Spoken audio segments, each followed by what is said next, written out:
Hi everyone, and thank you for joining us for today's Sales Compensation Survey Results webinar. My name is Kayla Bittner, and I'm a member of Hay Group's team. I'd like to let you know that today's call is in listen-only mode, and we encourage you to send your questions through the chat feature located at the bottom left of your screen. At the end of the webinar, I will be reading your questions to our presenters so they can answer them for you. Today's call is scheduled for an hour. We plan for 45 minutes of presentation, leaving the rest of the time for questions and answers. First, let me introduce our presenters. Mark Wallace is a principal with Hay Group and the Sales Incentive Practice Leader. Mark leads a number of the sales plan design and compensation engagements for clients on a U.S. and global basis.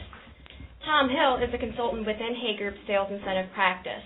Tom manages and leads several engagements related to design and compensation assessments. Both Mark and Tom are certified sales compensation professionals through World at Work. Finally, Chris Harrington is the sector leader for Hay Group's Sales Compensation Report. He is responsible for the production of the survey, analysis of the data, and the publishing of the results. So now I'll pass it over to Mark to get us started. Thank you very much. This is Mark Wallace, and again, thank you for joining us for this webinar today. You should be able to see the presentation on your computers, and as mentioned earlier, if you have any questions, please feel free to pose them using the chat box. We will shoot to answer them either immediately or towards the end of our session. What I'd like to propose by way of an agenda, if we could go to the next slide, is really four things.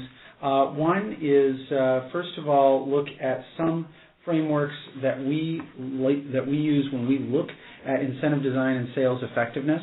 In other words, when we look at the data and we look at roles, what are some of the trends that we're thinking of and that we take into account? Then I'll touch a little bit on general industry trends, and I'll turn it over to Tom to talk about an overview of some of the sales compensation survey results as well. And then we'll wrap it up with any Q&A, particularly those questions that we may not have gotten to while we were going through this information. So again, this is what we've proposed for the time that we have ahead of us. This is always an important webinar for us. It's the first time that we come out with the latest data in terms of what people are doing in sales incentives and sales force effectiveness. So it's an opportunity to see the very latest information in terms of what's going on out there, and it also provides a chance to dig into some of the questions that you have as well. So I think this will be an interesting session as we go through this. So why don't we take a look at the practice overall? I'll explain how that's laid out, and then we'll move into more of the data and feedback and trends. The sales incentive practice itself, it's Tom and I who are responsible for that practice. In terms of the consulting and working with clients. On the data side and the reports, which really is the underpinning and the important benchmarking that you need to have in place, this is led by Chris Harrington as well. So between the three of us, myself, Chris, and Tom, we have a very strong exclusive focus in sales force effectiveness and what the industry trends are. We support this through a few different avenues. Hay Group is known for their work measurement capabilities, job evaluation, for those of you who are familiar with Hay Group. And we use that as an important aspect of looking at the market. So that's an important part of what we do. The reason for this is because a sales job, an account manager, a rep, an associate, can look very different depending on the nature of the sale. And as a result, being able to accurately measure that job is critical in terms of determining the best way to pay it. To that end, when we look at sales jobs, we tend to look at them as through the lens of what we call the role value matrix, which I'll touch on shortly. And that's a focus on what is the nature of the role and what is the nature of the sale. And those two put together tell us a lot about the job and how it should be paid. We have a broader sales effectiveness focus. I'll talk through what some of those drivers are. That is an area that we're doing a lot of research right now that will be coming out in the spring. And we also have survey data. Clearly, our client experiences are critical. And then Hay Group is a global firm. It's one of the few global human resources firms, and as a result, we are able to look at sales forces in a global context, which increasingly is becoming very important as companies look to developing markets for strong growth. So that gives you an overview of the practice itself. Why don't we jump ahead to what we see in terms of top challenges and what we see in what we're expecting to see as we go forward. It's interesting. 2011 was, from our perspective, a different year from 2012. When we put together this presentation, we thought it might be interesting to kind of go back and see what we were thinking and what we were seeing a year ago, and compare that to where we are today. And it's in a way, it's a kind of story of the glass is half empty and the glass is half full. In 2011, what we saw is that more organizations were focusing on making sure that the plan reflected the role and the strategy of the organization. And there was a strong focus on linking overall payouts to overall organizational performance. So more of a willingness to pay on some perhaps broader measures other than just, for example, an individually based commission. We also saw a broad focus in streamlining plans for simplicity. All in all, 2011, what we saw with our clients was a year for retooling the sales compensation plans, for doing the things that we had perhaps been afraid to do because so much was riding on these plans. But we did see a significant willingness to change things to a fairly strong degree, and with an eye towards a better fit, as well as making sure that the compensation spend accurately reflects performance. We didn't see routine updates of the plan, which had been fairly normal up until then. So take a look at the plan every year and determine what kind of tweaks you want to do. And we didn't see redesigning plans to better reflect incumbent impact. In other words, to try and align the plans as much as possible so that the person who is in the plan knows exactly what they do and what they will earn from that. Those had kind of fallen by the wayside. So in essence, when we got done with 2011 and we were looking at 2012, what we saw was a landscape that was focused on getting the right plan in place and getting the right spend. We didn't see that much growth. However, in 2012, now that we're on the cusp of 2013, what we have seen is an evolution of what we saw in 2011, but a little bit different in that now the concern is growth, and there is a strong focus on linking upside pay to performance and reflecting the customer and the value proposition. And so the result is some of the kind of burning questions that we frequently get is, I'm less concerned about where we are at target. What I'm concerned about is I have people who are really doing a good job growing. They need to be paid above the market. So we need to make sure that the pay is there for growth. And so those, in addition to some of the things that I mentioned earlier, aligning plans, streamlining plans, those didn't go away from 2011. But 2012 was a year where the focus was more solidly on paying for growth and paying aggressively in the market for that. So what dropped out from 2011 to 2012 was a concern about containing compensation costs.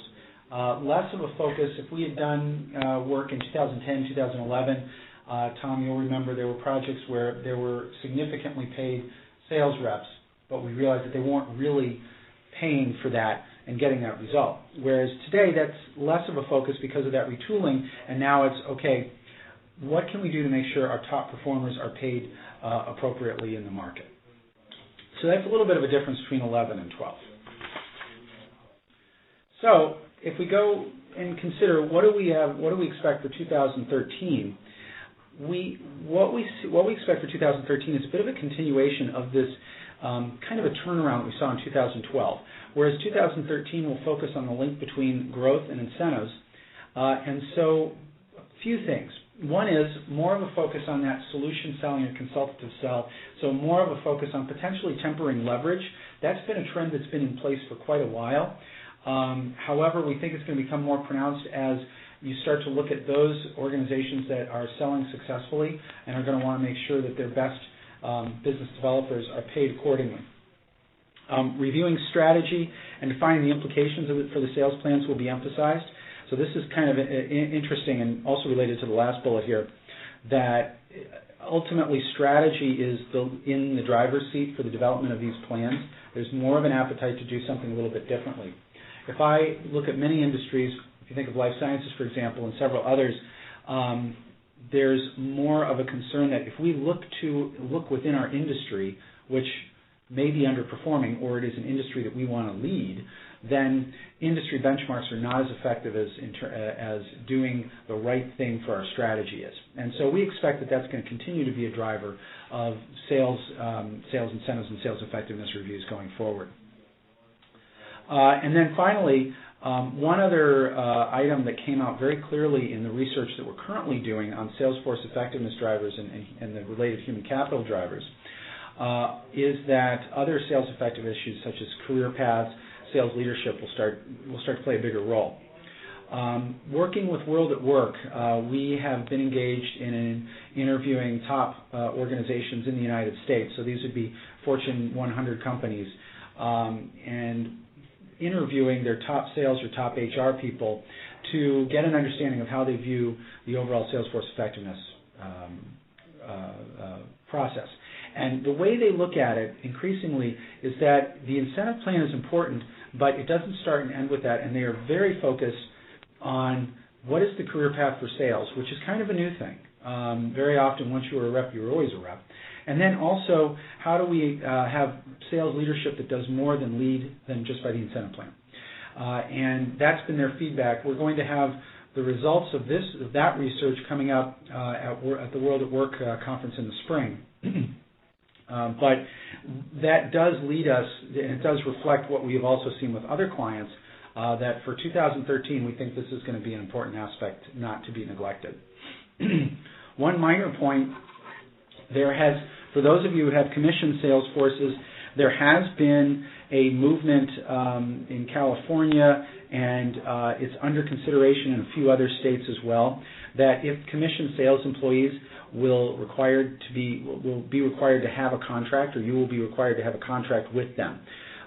So one of the things we encourage is that for those of you who are on the phone who have sales reps in California, consider the degree to which they're on commission, and then make sure that those appropriate contracts are in place. I think for those of you who are headquartered in California or already have a good understanding of it, it's probably less of an issue, but we have a few clients who have one or two reps in California who have all of a sudden found that they're a little bit behind the eight ball for this. So something we would suggest, we do have some more information on that as well. But at any rate, that's something else that we think, while not necessarily strategic, could be potentially material for the California market. So in terms of those trends, the way we look at those trends, I'll switch gears a little bit and touch base on the way that we look at these issues in the context of the way that roles are designed. So if we go to the next slide, what you'll see is a framework that we use to help us start to look at the job and really understand what it is now and where it needs to go in order for it to be successful. To do that, we tend to look at it in the context of two continua, one being the nature of the sale. Is it transactional or is it consultative? The second being whether or not it's hunting and farming. Are you getting your business with new clients, or are you doing a good job of working your existing clients to better serve them and as a result grow successfully? Between them, we identify four general roles, and there's really no sales force that fits solidly into any one of these. But if we have a sense of where, for the most part, the sales role falls, it tells us a lot. In the case of a trusted advisor, we know that they're going to be paid a lot on margin. We know that they're going to be paid on growth. We know that they're going to have very strong organizational awareness competencies, as opposed to a field rep, which is going to be very focused on top line revenue, tend to be high commission, high levels of achievement orientation in terms of what their competency model is. So behind all these, there's several layers that tell us how to pay and how to look at this role from a broader management perspective. The interesting thing about this is that in the research that we do, what we find is there's a tendency to say, well, to look at this and say, well, we always need more hunters, or we need to be more consultative. And what we find is that any place on here is a perfectly fine place to be, depending on how you're structured. Transactional can be very good if your value proposition is built someplace else through your pricing or your product attributes or something like that. Then all you got to do is just hook the customer and you're done. On the other hand, at the consultative side, we tend to see the salesperson have to build that value proposition with the customer, which means you're putting more in their hands, and as a result, it's a bigger job. So interestingly, the bigger difference in pay is where it is on that transactional and consultative, not the farming and the hunting. Hunters and farmers are paid at the same level. The difference in how you pay them is clear, but it's really the more you're on that consultative side that it starts to drive pay levels. Now, if we consider the broader sales force effectiveness, and we have clients who want to look at the broader picture of their organization, what we tend to see are these 8 questions. These 8 attributes that organizations look at. The first one is there a clear sales strategy? The second is, do you have a sales process that meets the objectives to create customer value? And a third is, are sales roles, competency models, all of those other things comprehensive and actionable? In other words, has there been thinking around how that role is going to be structured? Another question that comes up is the size and structure of the sales force.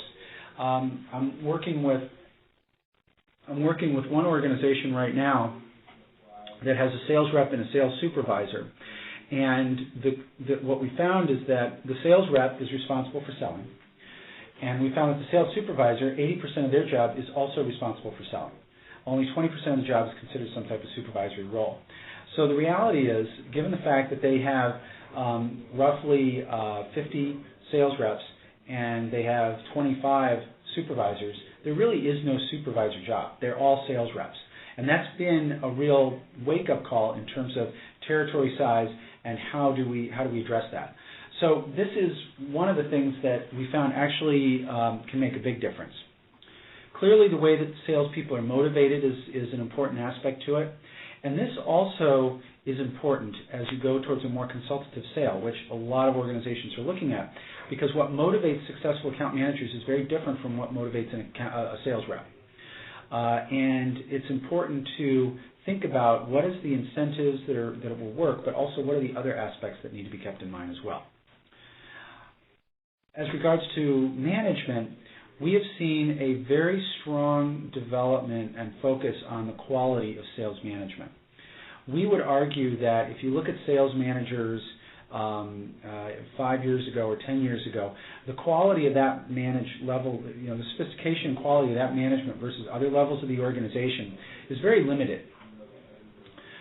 There has been a strong focus on developing that because there's been an understanding that as that sales role becomes more complex, and as the sales process involves more people, particularly for those of you who sell B2B, this is an important aspect of it.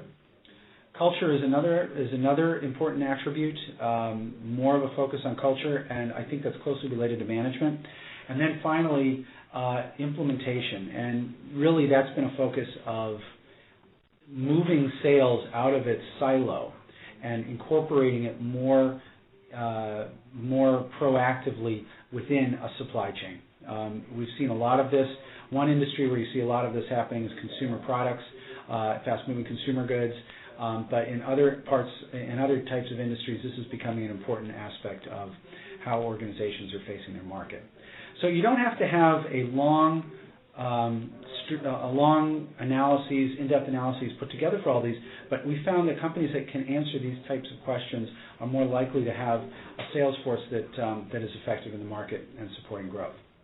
So I've walked through a couple frameworks, a little bit on the trends overall in terms of what we've seen. I think it would make sense to dig into the data a little bit, the industry trends. For that, I'm going to turn it over to Tom. If you're ready. Great. Thanks, Mark. In terms of the trends, we'll walk through a few kind of key components that we kind of see within sales incentives, and just like to also reiterate that our survey itself has this additional detail cut not only by various industries, but also by the 8 roles, different sales roles we collect within the survey. Next slide, please. The survey itself is made up of compensation-related data and plan design information. We have over 400 organizations within the total database covering compensation, and then about 150 organizations with plan design information covering a variety of sectors, which you can see here: beer, wine, and spirits, chemicals, fast-moving consumer goods, health insurance, industrial organizations, and insurance financial services. Okay. So the first data point we've seen from the survey relates to eligibility, and eligibility continues to remain high for various roles within sales, so not just individual contributors.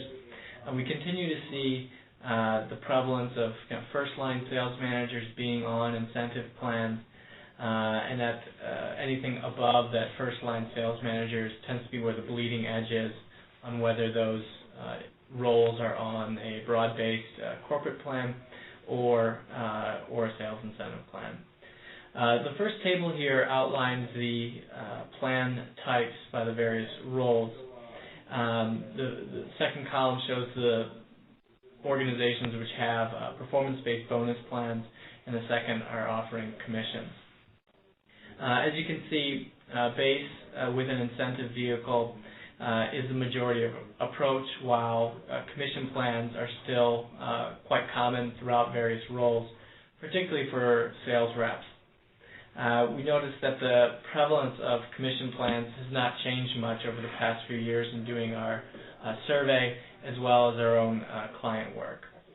As you might suspect, organizations that have more of a transactional type sales model tend to use commission plans more frequently. So we tend to see that skewed a bit based on the type of sector.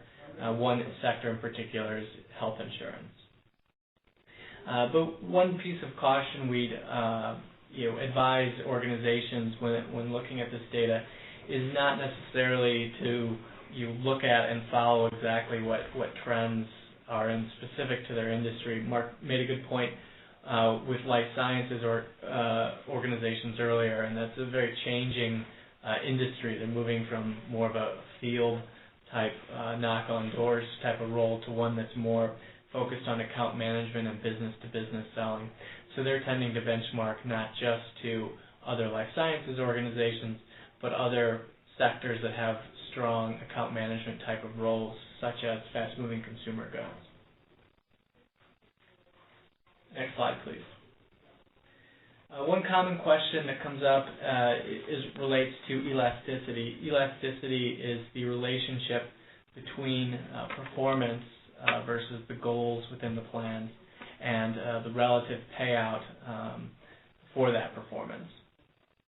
And the table outline here shows both a threshold level of performance, which is what we define as the level at which incentives would start to pay out. So it's that minimum amount of performance that's needed before we start paying out any incentives. Target performance is what's expected, and then maximum performance. And on the table, we've outlined the median value, the average value, and then the high and the low. We often see the relationship for that threshold performance around 80% performance, yielding a 50% payout, and this year is no different at 83%, 50%. For maximum performance, the relationship this past year was 133% performance, yielding a payout of twice the incentive target. We would tend to see less upside in plans for sales managers than we would for individual contributors, and there's a variety of reasons for that. The first is that sales manager performance is sometimes buoyed by a few strong performers within a region. Secondly, it tends to be a more stable position.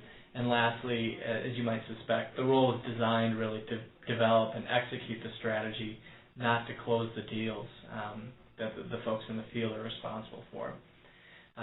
So one thing we've noticed in the past with our client work is organizations will often take a look at the elasticity in the plan, but they won't necessarily compare that across channels or across the roles within their organization. One particular manufacturing organization we worked with this past year had it set up that the VP of sales, who was on an incentive plan, had a payout upside of 450%, while sales management had 300%, while the folks in the field had 150%. This is obviously quite different than not only our data but our own personal types of experiences. So we advise our clients to make sure they take a look at that as well. Next slide, please. What we often hear and what organizations are really trying to solve for is what are the components in a plan. We describe this as what's the level between individual type of measure versus something that's a bit more targeted to a common fate.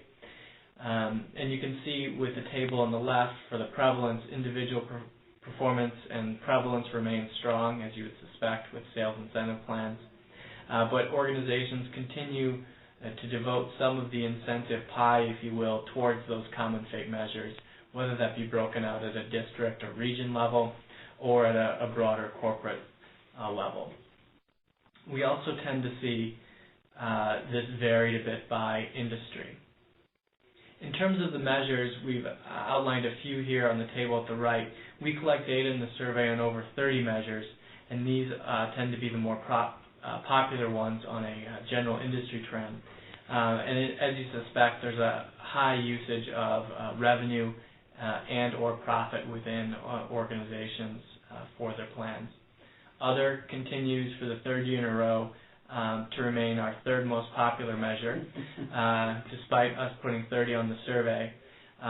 But we've come to realize and appreciate that this is really how organizations tend to differentiate themselves with competitors, and that's really what that other captures. Again, the survey on this, which breaks out the details by role and industry, would be very helpful and give you a good sense of how that trends by industry. Next slide, please. A couple questions we ask in regards to commission design. We have two graphs here, or two tables. The first is a commission plan that's one on a straight commission, so one rate for a given level of volume, versus a commission with a quota. So a plan that's requires some level of volume before commissions are paying out. You can see it's roughly fairly equal. Could depend on what the measure is specifically. But organizations typically set this design feature based on how they are paying the base salary or draw in the policy that's in place for those organizations. But we would not tend to see a organization provide a base salary to sales reps, but then also pay on a $1 type of incentive arrangement. In terms of the table at the right, in terms of design, flat design, so that's that rate for any given amount of volume versus an accelerating design, tend to be most prevalent. Next slide, please. In terms of performance results, we have a comparison here between 2011 and 2012, and it was roughly the same. We found that less employees were hitting their maximums this past year in 2012 than the year prior, but still both had roughly just under half performance above target. As Mark mentioned earlier, many organizations are trying to simplify their plan designs, and what we've seen in some of our research is that when this is done, the sales reps are able to focus a little bit more and achieve a higher rate against those goals. Interestingly enough, this past year we worked with two Fortune 200 companies in particular, and we asked them when we were doing the assessments, what's the incentive target for your, and they both had commission plans, and they didn't have a target established for these commission plans. And so we worked with them to help establish that target, because if you don't have a target in mind, or even what you kind of can expect a rep to earn, it's really hard to assess the performance. And once you get to a point where you have a target and assess that performance, you can take a look at the distribution of the performance of the reps against that. And these tables is a very simple illustration of the distribution. And this can help you with assessing plan performance, assessing goal setting, that sort of thing. Just a quick point on that. In terms of the quotas, having a quota and having a goal in place, if you look at some of the commission plans that have been designed over the last 20 years, a lot of them basically just said every dollar you earn, you get a piece of. The challenge with that is with most organizations and most boards expecting organizations to grow, those plans don't necessarily support growth. And the reason for that is if I'm a sales rep and I earn a total commission of $100,000 a year, and I'm being asked to grow 10%, for me it would be a difference of going from $100,000 to $110,000.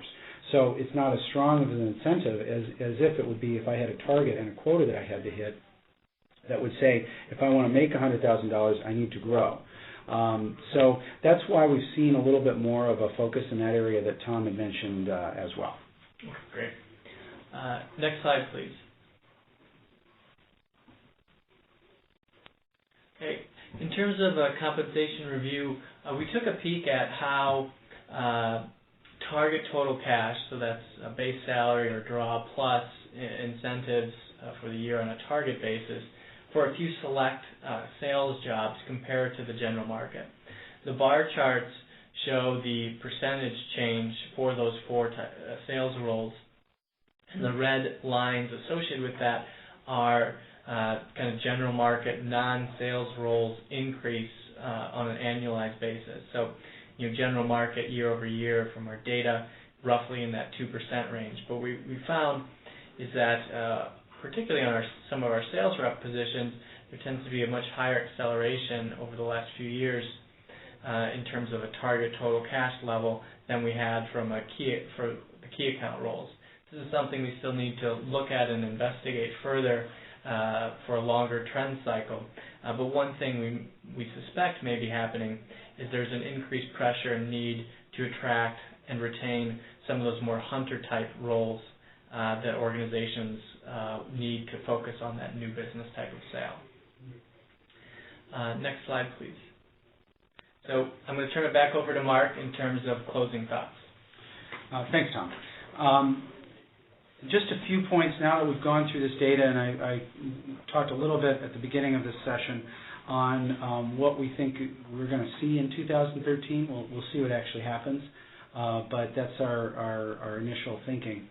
But some of the things that we found is that this is a good time to really start to question everything, some of the basic things. And so there are some things that we see in more forward-looking organizations that we would not really have thought about if we go back a couple years.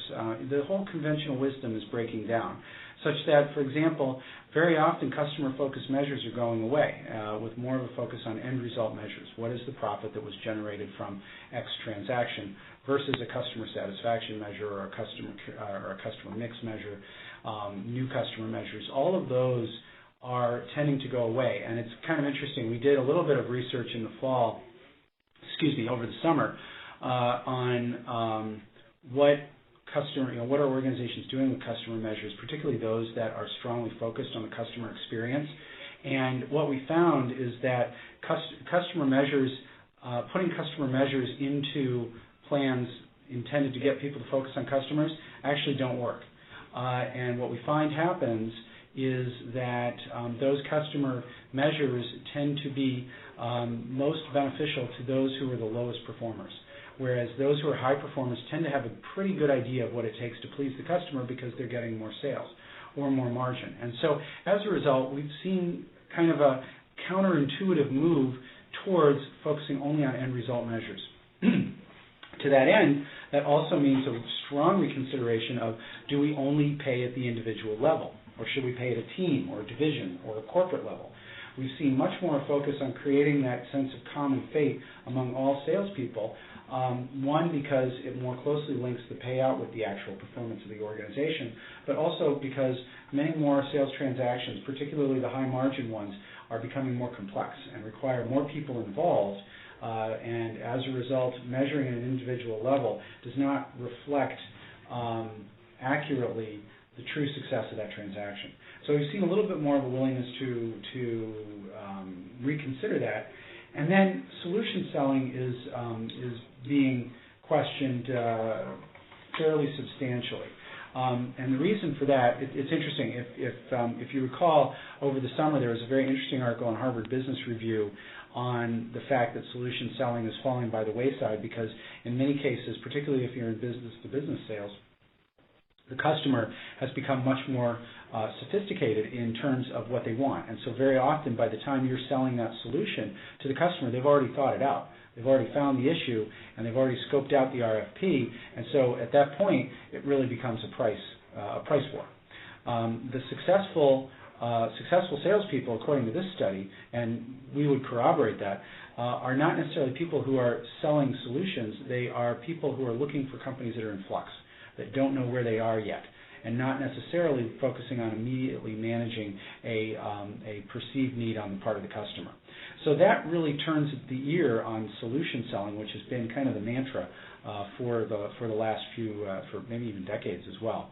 But all of these things are breaking down with a fundamental reconsideration of what does it take to grow in the market.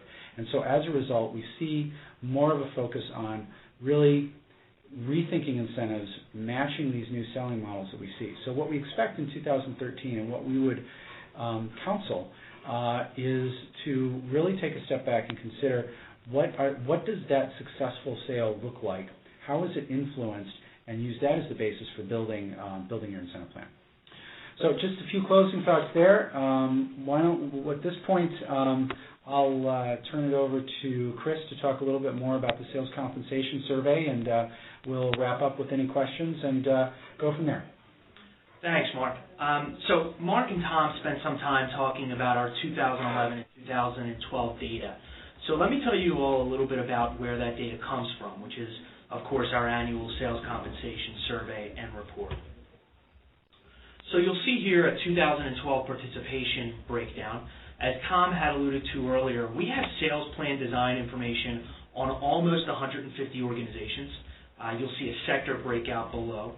And also keep in mind that we have incumbent-based sales data from around 400 organizations. Now, the sales compensation survey and report is broken down into two pieces. The first piece is the practices, policies, and plan design section.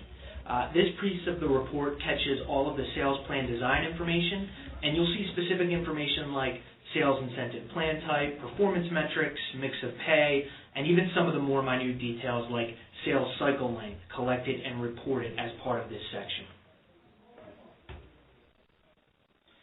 And then we have the job tables section of the report. I have a colleague of mine that calls this section the meat and potatoes part of our report. Now this section has all of the jobs-based and incumbent-based data. We're able to cover 39 unique sales jobs, which are of course all backboned by job descriptions behind them, and are able to report out this listing of compensation elements for each one of these jobs.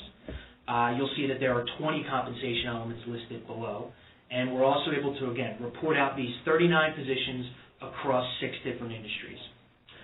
We're able to collect pieces of information like base salary, annual sales target incentive, annual sales commission paid, bonus, target incentive, and we'll go all the way up to the value of long-term incentives, which might be applicable to some of your sales executives or other senior sales professionals. So how do you participate in the survey? So as part of our annual 2013 survey, we will be collecting, as we have in the past 3 years, sales data in that survey, but as part of its own section. The picture above is of the sales section of our report. Now our annual survey will be sent out sometime in the middle of February, and we'll have participation open, depending on what industry, from any time until the middle of April till the middle of June. So if you're interested in participating in our survey, just reach out to your Hay Group account manager, or of course reach out to Mark, Tom, or myself. So that section that I just showed you is of course how we collect all of your jobs-based and incumbent-based information. The next section is of course an online-based questionnaire where we collect all of the relevant plan design and plan practice information.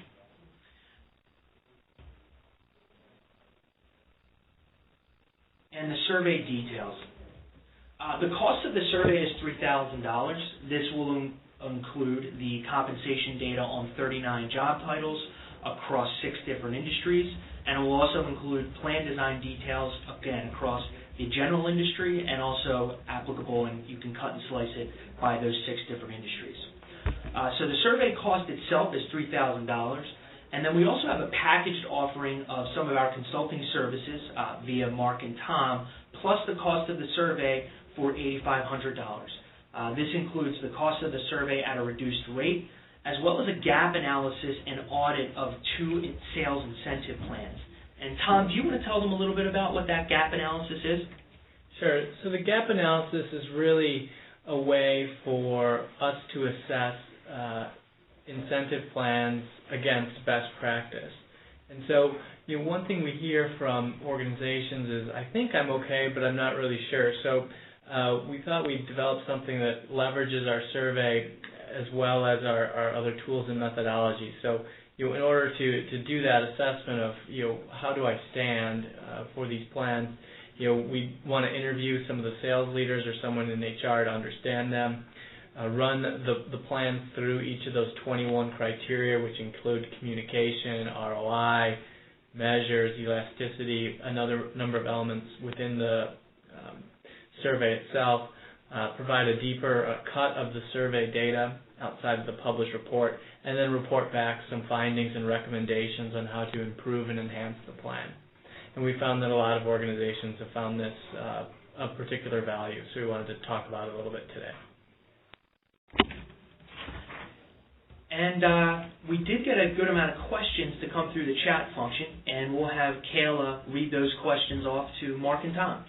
All right, well done, guys. We had a lot of questions come in, like Chris said. So before I address those, I just want to let all attendees know that we will be sending out an email which will contain the presentation slides, so you don't have to worry about keeping notes or anything like that around. We will definitely be reaching out.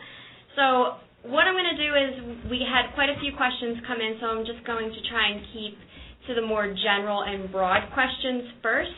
And then if we do run out of time and we haven't come across your question yet, be assured that one of us will be reaching out to answer your question personally. So Mark and Tom, I don't know which one of you want to take this one, but what are some of the primary differences with incentive plans between sales reps and key account managers? I can take a stab at that one. This is Mark. It's common to define, if we look at most sales organizations, they tend to define 2 basic types of salespeople. The salesperson who is responsible for the typical sale, the median-sized customer, and then the other is more of a senior salesperson who's responsible for some of those more critical or much larger accounts.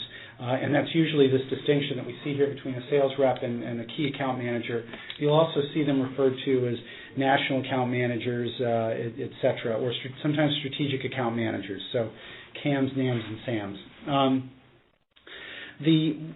Some of the big differences that we see between key account managers and a more standard rep, even if a rep who more typically is farming a book of business, is that on the sales rep side, first of all, it tends to be seen as a smaller job, so the target total cash is usually a little bit less, although ironically they can sometimes have a bigger upside. They may be more leveraged. Key account managers tend to have more of a growth-focused plan. There's more of a tendency to have a quota in place and to have a specific plan for that account for which they're responsible for. So it's it's generally a bigger job, so the target total cash number is usually higher than it is for a rep. It's very often considered to be a career path, but not always. And then very often we would expect more planning to be in place with that key account manager. So you typically are going to have a quota, probably a target-based or a bonus-based type of plan versus a commission, and more commonly with a plan that's in place. And I would say where organizations struggle is in those cases where they have key account managers that they don't differentiate the incentive plan for them, because what that results in is either significant overpayment or in some cases not accurately taking care of and growing with the client. So again, usually what we would see is less leverage, a little bit higher target total cash, usually a target-based incentive versus a commission. No, I think you pretty much covered it, yeah. Okay. All right, then moving on to the next question. What changes do you see for team selling and incentive plans? I've had a couple recent experiences for team selling. This comes up in a few places. One is if you're selling business to business and you have technical groups that support the sales. So, for example, I do work with an IT organization that has a group that is focused on supporting the sales force, building the solutions for the purposes of the proposal, etc. And they have to work as a team. In other cases, we'll see that with inside sales, more customer service / sales roles as well, where sometimes they're selling, sometimes they're not selling. So we tend to see we've seen a couple things. One is more of a willingness to consider team selling. That's something that had been a little bit anathema a few years ago, because very few people want to say, well, I want to have a sales incentive, but it needs to be but we're willing to do it for a team, and we're willing to support potentially somebody who's not contributing as much as some of the others. What we found is that the more that it's necessary to switch hats, the team selling number can be successful. And so what we expect to see is a little bit more of a willingness to have a team approach in place to reflect not just getting the sale, but also taking care of the customer as well.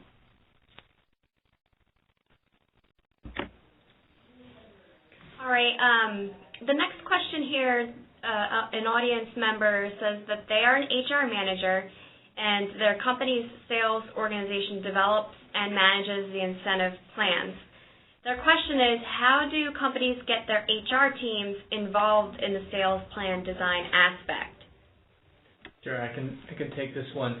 This is a question we get from time to time, and it's kind of a big question because it really cuts to what's the culture of your organization and what's kind of allowed. For organizations that have sales plans that are run by the sales department and HR wants to be more of an advisor or building the solution with the sales department, what we've advised and coached over the past few years is really to look at the data and start doing some of the analysis that may not be in place. So what we've seen is, when we usually get called for this sort of situation is when they find something that doesn't look right. Either, an organization put in a kicker in an incentive plan, and they're paying out these high levels of earnings to their sales force, but the company results are further down. So doing some of the kind of legwork and analysis to understand what's going on in the plan, and using that kind of as a springboard to have the conversation. Oftentimes, if it's more on the qualitative, interviewing side, in HR trying to assess that, there's usually a bit of a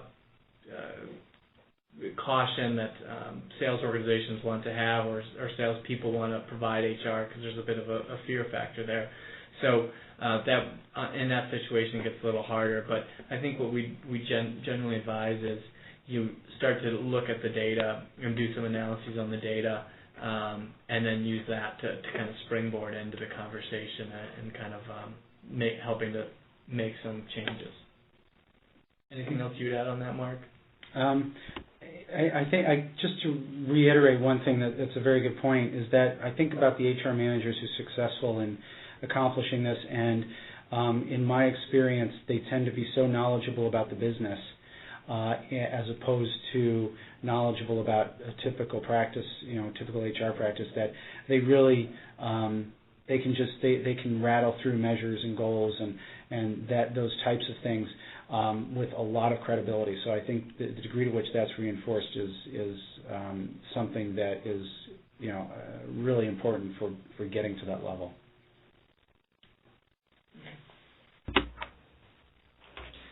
All right. Which one of you want to speak to some of the differences you see in terms of pay mix?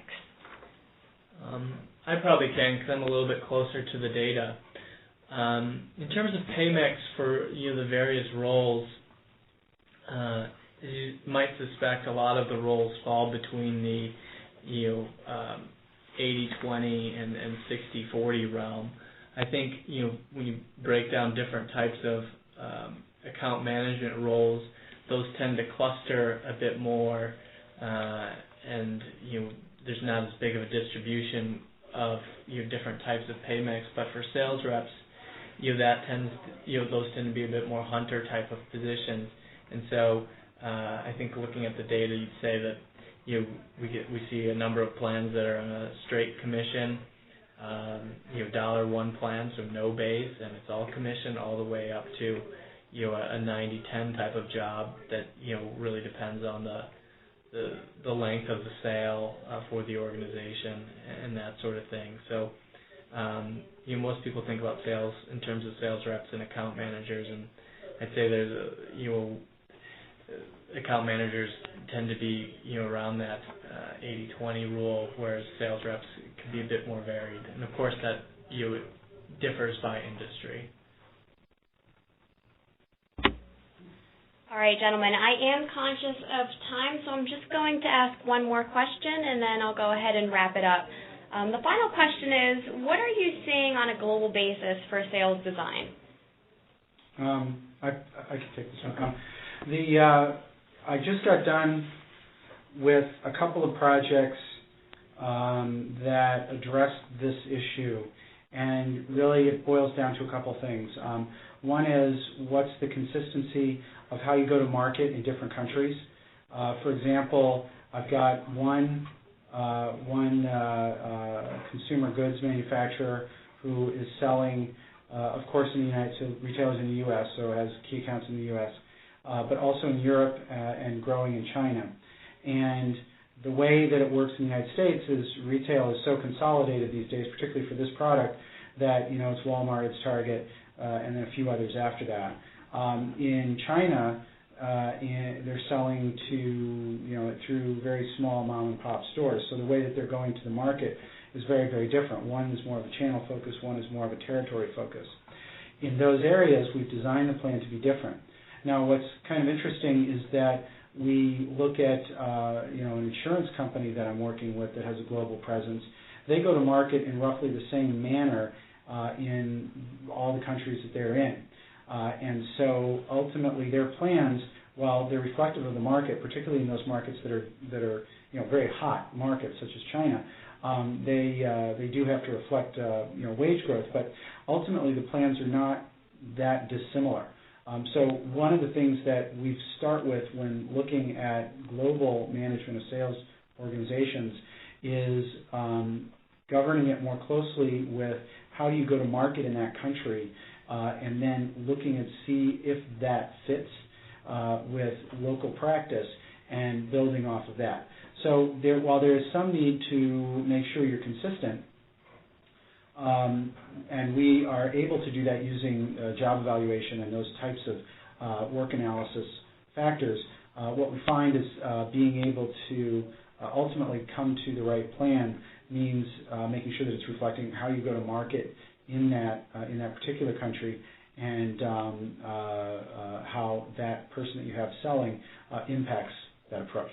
So that's kind of my 2 cents worth in terms of what I've seen. Right. I'll just add, one of the things I'm seeing is a need and a desire for more simplicity with the global plan. Mm-hmm. So trying to really take some of the burden away and seek to harmonize the plans when possible and when it makes sense, not just for the sake of doing it, but for when it makes sense. So that's the only other thing I'd add. Half the battle is just finding out what you're paying in different markets is the challenging part. Yeah. All right, well, Tom and Mark, thank you so much for sharing your insights with us today and for your time. I just want to remind everybody that we will be reaching out and sending the presentation slides, and if your question wasn't addressed during the Q&A, one of us will be reaching out personally to answer your question. You have the contact information here, but it will also be available in the presentation that we send around as well. Thank you for your time, and have a